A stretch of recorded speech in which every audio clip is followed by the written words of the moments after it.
Hello friends, स्वागत है आपका हमारे यूट्यूब चैनल केन एकेडमी में। हम आ चुके हैं आपके लिए ग्रामर की अगली वीडियो को लेकर के। जैसा कि आप जानते हैं कि पिछली वीडियो में हमने क्वेश्चन टैग को कम्प्लीटली पढ़ लिया था। अब हम पढ़ने जा रहे हैं नॉन फाइनाइट्स को। सिलेबस में हम आगे बढ़ते हुए आज हमारा जो टॉपिक है वह है नॉन फाइनाइट्स। आज हम इसी के बारे में चर्चा करेंगे, इसको जानेंगे। तो आइए वीडियो को स्टार्ट करते हैं, नॉन फाइनाइट्स की तरफ आगे बढ़ते हैं। जैसा कि आपको पता है कि जो वर्ब होता है, जो क्रिया होती है, उसके कई सारे प्रकार होते हैं। ऑक्सिलरी वर्ब है, मॉडल वर्ब है, ये सारे वर्ब के अलग अलग प्रकार हैं। उसी वर्ब के प्रकार में दो और प्रकार होते हैं जिसका नाम है फाइनाइट और दूसरे का नाम है नॉन फाइनाइट। एक का नाम है फाइनाइट और एक का नाम है नॉन फाइनाइट। तो एक में फाइनाइट है, एक में नॉन फाइनाइट है। अब हम फाइनाइट वर्ब की अगर बात करें, जो कि इस वर्ब का पहला प्रकार है, जो कि पहला हिस्सा है, तो मैंने आपको फाइनाइट वर्ब जो है पहले ही बता दिया था कि फाइनाइट वर्ब वो वर्ब होता है जो सब्जेक्ट के अकॉर्डिंग बदले, सब्जेक्ट के अकॉर्डिंग बदले, माने जो कर्ता के अनुसार बदल जाता है, चेंज हो जाता है, उसे हम क्या कहते हैं? फाइनाइट कहते हैं, यानी फाइनाइट क्रिया कहते हैं। जैसे आप ये जानते भी होंगे कि प्रेजेंट इंडेफिनिट टेंस में लिखते हैं ही प्लेज क्रिकेट। ये एक वचन है, इसलिए वर्ब में यस या यस लग जाता है। लेकिन अभी ये लिखना हो तो यस या यस नहीं लगाएंगे, क्योंकि दे हमारा क्या हो गया? प्लूरल हो गया। तो सिंगुलर था तो वर्ब में यस या यस लगा, प्लूरल था तो वर्ब में यस या यस नहीं लगा। तो ये जो वर्ब है ये फाइनाइट वर्ब है। क्योंकि जो वर्ब है वो सब्जेक्ट के अकॉर्डिंग, मतलब इसके अकॉर्डिंग चेंज हो रहा है, इसे हम कहते हैं फाइनाइट वर्ब। ठीक। अब जैसे हम उदाहरण दे दें एक और, दे लाइक टू प्ले,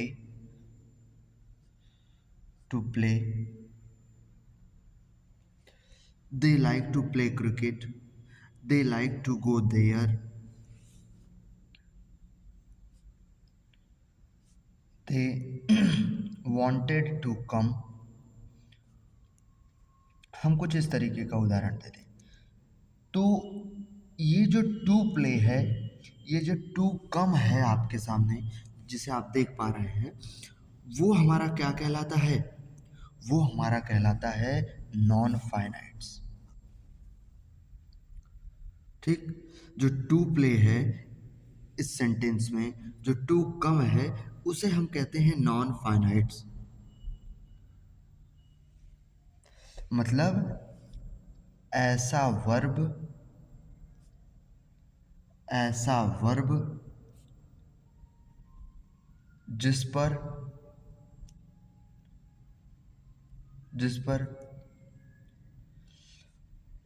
वाक्य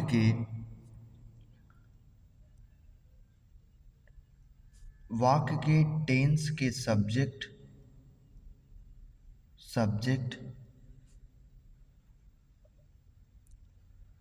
व नंबर का प्रभाव नहीं पड़ता। यानी जो फाइनाइट वर्ब होता है वो डिपेंड होता है सब्जेक्ट पर, और नॉन फाइनाइट जो वर्ब होता है वो सब्जेक्ट पर डिपेंड नहीं होता। पहला अंतर इसमें, प्ले में यस या यस लगा, ये सब्जेक्ट के अकॉर्डिंग था, लेकिन इसमें ऐसा कुछ भी नहीं है। जो टू प्ले है उसमें कुछ भी नहीं है, यहाँ कुछ भी सब्जेक्ट हो जाए इसमें कोई चेंज नहीं होने वाला। इसे कहते हैं नॉन फाइनाइट वर्ब। हम आपको बता दें कि जो नॉन फाइनाइट वर्ब होता है वो जो है 3 तरह का होता है। नॉन फाइनाइट 3 तरह का होता है। एक तो होता है इन्फिनिटिव, इन्फिनिटिव सॉरी जो जिसे हम कहते हैं टू या टू के बिना, मतलब उसमें टू लगा होगा या टू के बिना वो सेंटेंस होगा। एक हिस्सा होता है उसका जीरंड, यानी वर्ब में आईएनजी लगा हुआ और साथ ही साथ वर्बल नाउन, इसकी भी चर्चा हम करेंगे आगे चल के। और एक होता है हमारा पार्टिसिपल, पार्टिसिपल जो कि वर्ब प्लस आईएनजी होता है, लेकिन इसमें वर्बल एडजेक्टिव होता है। ये आपको ध्यान रखना है। ये 3 तरह के होते हैं। एक होता है इन्फिनेटिव, एक होता है जीरंड, एक होता है पार्टिसिपल। सबसे पहले हम किसकी चर्चा करेंगे? सबसे पहले हम पढ़ेंगे इन्फिनेटिव के बारे में। हम इन्फिनेटिव की चर्चा करेंगे। अब इन्फिनेटिव की चर्चा हम सबसे पहले करते हैं, तो आइए शुरू करते हैं, इन्फिनेटिव के बारे में जानते हैं। इन्फिनेटिव,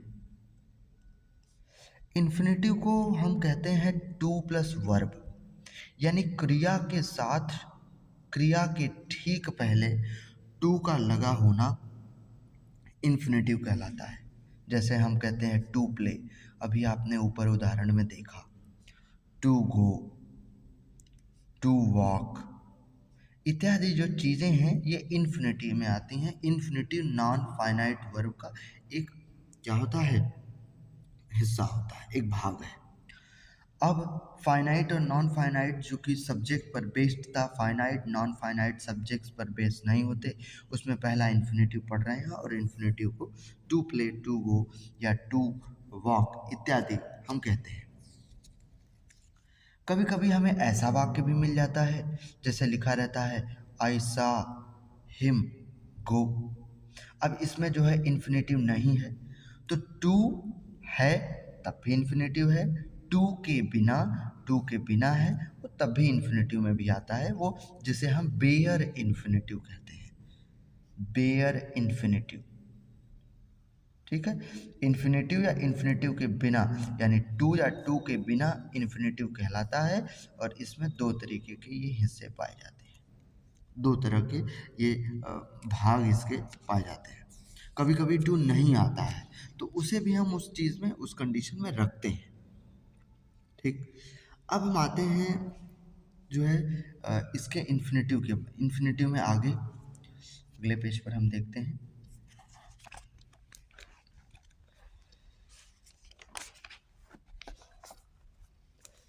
अब इन्फिनेटिव के प्रकार देखते हैं। इन्फिनेटिव का प्रकार क्या क्या होता है? इन्फिनेटिव एक पहला प्रकार होता है काइंड्स ऑफ इन्फिनेटिव।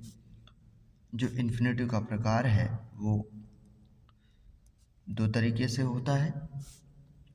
पहला होता है नाउन इन्फिनेटिव, नाउन इन्फिनेटिव, और दूसरा होता है जीरंडियल इन्फिनेटिव, जीरंडियल इन्फिनेटिव। 2 प्रकार की इन्फिनेटिव पाए जाते हैं। नाउन इन्फिनेटिव में क्या क्या होता है? जैसे एम टू हम कहते हैं, आर टू कहते हैं, हम इज टू कहते हैं, इटीसी इसी तरीके से हैड टू, हैव टू, ऐसे। जैसे कह दिया जाए I am to go, sorry I am to go, I am to go, मुझे जाना है। अब यहाँ पर भी तो टू लगा, वर्ब के ठीक पहले टू लगा, एम भी लगा हुआ है। ये है नाउन इन्फिनेटिव जिसका प्रयोग नाउन की तरह होता है। और ये अगला वाला है जीरंडियल इन्फिनेटिव, इसका प्रयोग किसकी तरह होता है? एडजेक्टिव या एडवर्ब की तरह। इसका प्रयोग एडजेक्टिव या एडवर्ब की तरह होता है। और इसका प्रयोग क्या है, नाउन लिखा है, नाउन की तरह होता है। तो ये है इन्फिनेटिव की बात।